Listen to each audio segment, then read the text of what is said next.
What's the crack, guys? Welcome back to my channel. It's Kazzy, and in today's video I'm going to be doing my January book haul. I'm only going to be talking about the books that I bought in January because I haven't talked about all of the books that I bought between September and December. If I did, I'd be here for like an hour, and that's like all of the edited stuff, like taken out, because you know I like to talk and I buy a lot of books. I really need help. It's been a while since I've done a haul this small, but nevertheless we still have 1, 2, 3, 4, 5, 6, 7 books to talk about. That has got to be my smallest haul yet. So without further ado, let's just get into the books that I bought in January. In no particular order, as always, because I can't remember what order I bought them in, and who really cares what order I bought them in, because I don't. The first one I'm going to talk about is An Unkindness of Magicians by Cat Howard, or in proper Northern Irish, Cat Howard. I don't know why I went to like that octave hard. It sounds like hard. Like hard, but it's hired. Don't know why I'm telling you this. But Unkindness of Magicians follows the unseen world, where you have the seen world, which is our world, basically the muggle world, and the unseen world, which is where the magicians are. And they are wizards, but they don't like that word. I don't know why I'm like throwing everything around. It's the coffee kicking in. Every 20 years in this unseen world in New York, they have what is called a turning, which is a duel to determine who is going to be the next leader of the unseen world. But in this book, the turning is happening early at 13 years, and it's all throwing them for a loop, and they're like, oh, what's going on? Why is the turning happening so soon? And this book follows Ian Merlin, who has been chosen as a champion for a rival house, and his dad is not one bit happy. But then an outsider comes in with a new champion with a level of ability that has not been seen for decades, and she has a score to settle with the unseen world. I've never heard about it before until I stumbled upon Murphy Napier's channel, and she talks about this book and she loves this book, and I just thought, right, I'll give it a whirl, and it really is good. It is such a wonderful book. It's basically like a Harry Potter book for adults. It is wonderful. I loved it, and I just love this cover. It actually reminds me of the Savage Song cover, the UK Savage Song cover by Victoria Schwab.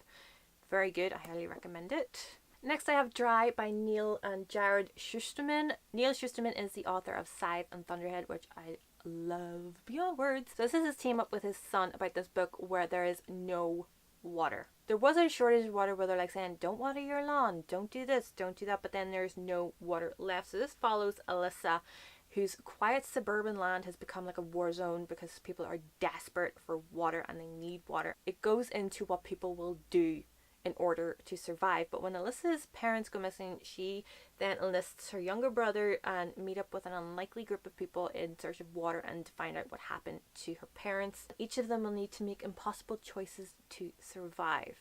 I have not read this yet, but if Scythe and Thunderhead are anything to go by, I am going to thoroughly enjoy this. I also have Stormfront by Jim Butcher, which is the first book in the Dresden Files. I don't know why I picked this up because I've been wanting to get into the Dresden Files for a while because I didn't watch the TV show, and I know that your man from Arrow was in it. I can't remember his name, Paul Blackthorne.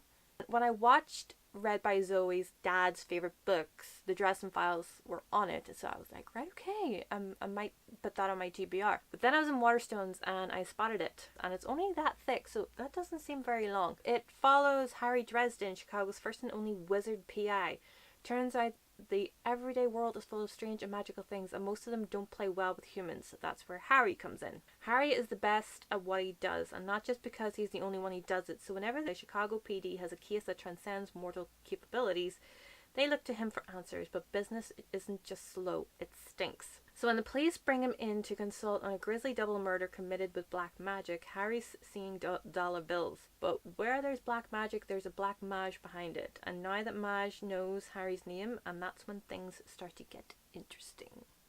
I don't know why, but now it's suddenly given me like Sanctuary vibes, except it's on like reverse because Magnus brings Will in, and Will is just like a human, and then he finds out all about the magical world. So yeah, I'm definitely interested in reading that. Another thing that Murphy Napier recommended on her channel as a kind of introduction to adult science fiction from popular YA books, this is the one that she paired with Six of Crows, and that is The Lies of Loch Lamora by Scott Lynch. I have really no idea what this book is about. She says it's like Six of Crows. I love Six of Crows. The last Six of Crows recommended book that I read turned out to be shite. I was like, this is not like Six of Crows at all, but I trust Murphy Nipier's opinion with this one. And also, you're a book nerd, Zoe, gave this book 5 stars, so I'm very interested to see what this is about. And it is blurbed by George R.R. Martin, a fresh, original and engrossing tale by a bright new voice. Definitely interested in this. Slightly built and barely competent with a sword, Locke Lamore is, much to his annoyance, the fabled Thorn. And while Locke does indeed steal from the rich, who else would be worth stealing from? The poor never see a penny. All of Locke's gains are strictly for himself and his tight-knit band of thieves, the Gentleman Bastards. Six of Crows. Six of Crows. That just sounds like Six of Crows. Locke just sounds like Kaz. And the Gentleman Bastards, the Crows, obviously. So I'm very interested in picking this up. I also have an absolute cover buy because I was in Waterstones. I didn't really have anything to pick up because half the time I'm in Waterstones, I'm like picking up a click and collect order. This time I was just in there just nosying to see what took my fancy, and this bad boy did. The Way of All Flesh by Ambrose Parry. Just look at this gorgeousness right here. It is absolutely stunning. And then when you open it, you have this gorgeous, gorgeous map of Edinburgh on the inside. Edinburgh 1847. In the city's old town, a number of young women have been found dead, all having suffered similarly gruesome ends. Across the city in the new town, medical student Will Raven is about to start his apprenticeship with the brilliant and renowned Dr. Simpson. Simpson's patients range from the richest to the poorest of this divided city. His house is like no other, full of visiting luminaries and daring experiments in the new medical frontier of anesthesia. It is here that Raven meets housemate Sarah Fisher, who recognizes trouble when she sees it and takes an immediate dislike to him. She has all of Raven's intelligence, but none of his privileges, in particular his medical education. With each having their own motive to look deeper into the city's spat of suspicious deaths, Raven and Sarah find themselves propelled headlong into the darkest shadows of Edinburgh's underworld, where they will have to overcome their differences if they are to make it out alive. I won't lie that this did not give me Sanctuary vibes, because it did, because of all the deaths, and it's like 1847. Like I don't think Magnus would have been old enough at that point. I think she would have been 10. It did give me Sanctuary vibes. And just listen to the first sentence of this. No decent story ought to begin with a dead prostitute, and for that apologies, for it is not something upon which respectable persons would desire to dwell. Yes, please. It just sounds so fascinating to me, and I know it's not particularly a fantasy book. I think this is just historical fiction, but nevertheless, it really did pique my curiosity, and of course, I just had to pick it up, not just because of the astonishingly gorgeous cover, but yeah, City of Medicine, Money, Murder. Yes, please.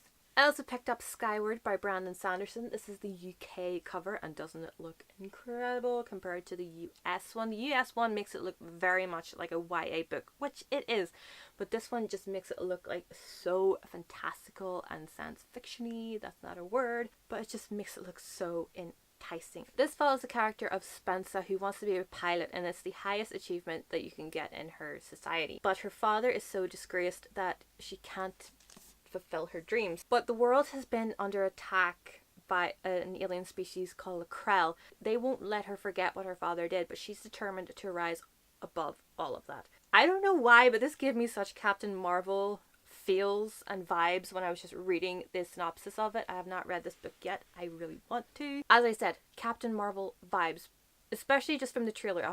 The movie isn't out yet, and I cannot wait for that. It's just, it feels like such a Marvel inspired book, especially because the alien species are called the Krell. That's not far off the Kree, who Captain Marvel is involved with in her movie. So I'm just like, hello, Marvel vibes, please. This will not be my first Brandon Sanderson, because at the time I'm filming this, I'm actually listening to the audiobook of Warbreaker by Brandon Sanderson. But this is my first purchase of a Brandon Sanderson book, and I'm very excited to read this, and I don't care how thick it is or how tall it is. I am going to be loving this. The fact that Haley and Bookland loved this book, and she's not a big science fiction reader, it just tells me how good this is. And last, but by no means least, King of Scars by Leigh Bardugo, and I have the exclusive Waterstone signed edition, which is signed by the Queen herself. And this is the book in the buff. How gorgeous is this? It is simply stunning. I'm currently reading this, hence why my bookmark is still in it. And this is the newest book in the Grisha universe. If you've never heard of the Grisha trilogy, Where have you been? This must be your first time on BookTube because it is talked about non-stop. You can see the Grisha trilogy right behind me here. I have 2 copies of it because these are my original purchases. These are the re-releases with the new covers.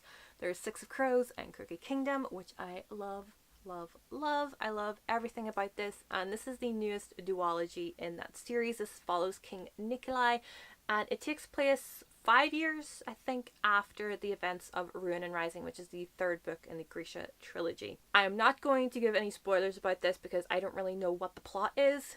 There is the synopsis on the inside, but I went into it completely blind. All I know that it follows Nikolai and his rule as king, because at the end of Ruin and Rising, he is crowned king. Sorry, spoilers, but you have to read the Grisha trilogy to get to this one. There's no 2 ways about it. You can't just read Six of Crows and then dive into this one. You need to find out what happens to Nikolai in the Grisha trilogy to get to here. Otherwise, you're just gonna be like, what? I love Leigh Bardugo so much. I love her books. As soon as she announced that this was going to happen, I hit the roof because Nikolai is one of my favorite characters from the Grisha universe. He is just so amazing. He is so snarky. And I love everything about this universe. I love the magic system. I love the abilities of all the characters. The characters themselves are just so wonderful. I love them so much. It is just my favorite universe to be in at all times. I just want constantly to be reading these books. They're just so incredible. And without giving any spoilers away, this is just what it says on the back of the book. All I knew about it going in was that it was about Nikolai. And I have spoiled the ending for myself because I went to see if there was like a pronunciation guide in the back. There is not. And how many pages it is. I spoiled it. But this is what it says on the back. I don't know how to fight this, Zoya said. She'd somehow steadied her voice, but Nikolai could hear the fear in it anyway. Is this the part where we die well? Yes. Yes. This is the last book that I got. Is it?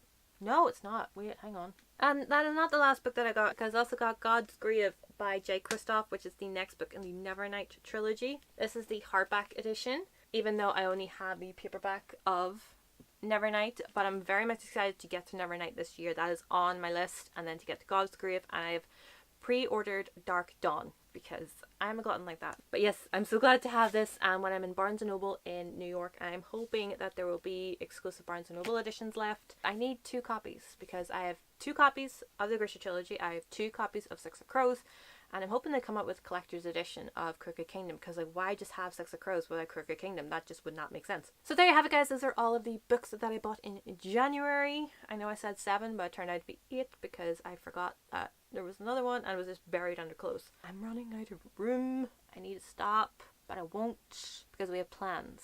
Let me know in the comments down below which one you are the most excited for me to get to reading this year, because I'm hoping to read all of these very soon, because they are all ones I'm just like, yes, I need to read this like now. If I could read like 50 books all at once and just heal them, I would love that ability, because like, I am not the fastest reader in the world. Thank you guys so much for watching. Subscribe if you haven't already, and I will see you in my next video.